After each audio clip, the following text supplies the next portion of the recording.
maunya kita semua, ya kalau semua pihak begitu, akhirnya yang terjadi kesepakatannya bentuknya sengketa biasanya.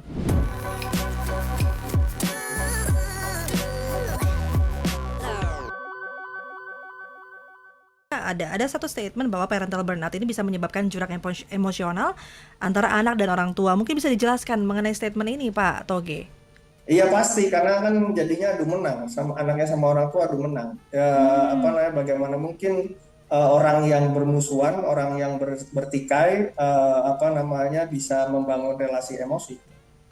Karena mereka tidak bisa apa namanya, bersepakat dalam setting kompromi kan.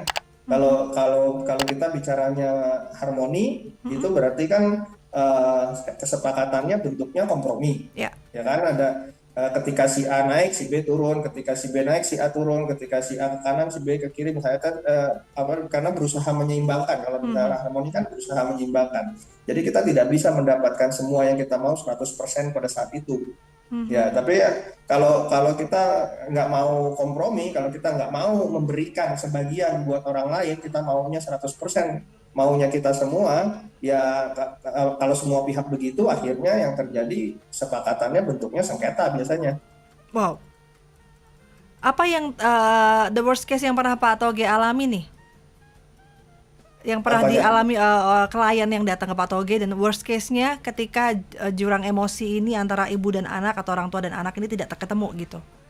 Ya pisah jalan. Ya Sampai kalau separah kalau itu. orang kalau si anaknya masih tinggal bersama orang tuanya, ya Mhm, berantem terus setiap hari. mhm. Ya kalau makin anaknya besar, ya intensitas berantemnya juga makin makin tinggi, bisa bisa terjadi apa namanya, konflik fisik juga, nggak cuma konflik Wah, emosi. Tapi kalau kalau anaknya apa namanya memilih pergi dan bisa pergi, ya dia akan pergi dari rumah orang tuanya, dia pilih tinggal sendiri. Tapi ada juga anak-anak yang ya mhm, tetap bertahan di rumah orang tuanya, apa namanya, dan orang tuanya, karena ketika anak-anak bersengketa sama orang tua, adu mhm, menang sama orang tua, dan orang tua melayani, mhm, orang tua pasti kalah. begitu.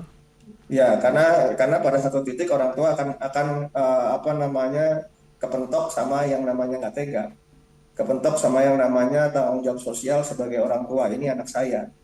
Mhm. Kecuali kalau dia melepaskan melepaskan status orang tuanya, saya tidak mau lagi jadi orang tuamu. Nah, itu Wow. bisa lepas.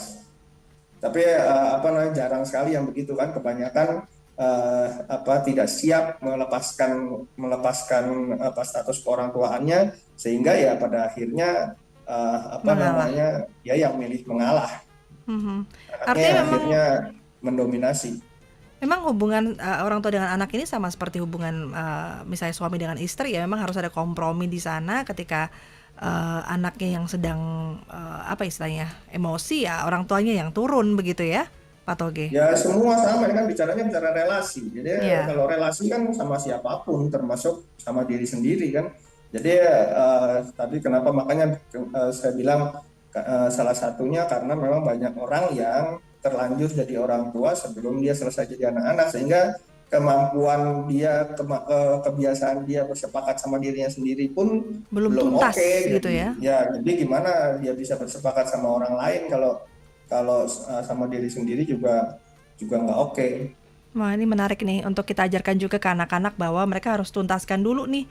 Mereka sebagai anak-anak bisa berkompromi dulu dengan diri sendiri, bisa mengatasi dulu emosi diri sendiri ya, baru mereka. Ya itu kenapa kalau kalau yang aku biasa lakukan itu Mhm, membantu orang tua untuk membantu anak-anaknya mhm. bisa bersepakat sama diri sendiri, sehingga ketika dia bikin keputusan itu, keputusannya sudah hasil kompromi dengan dirinya sendiri.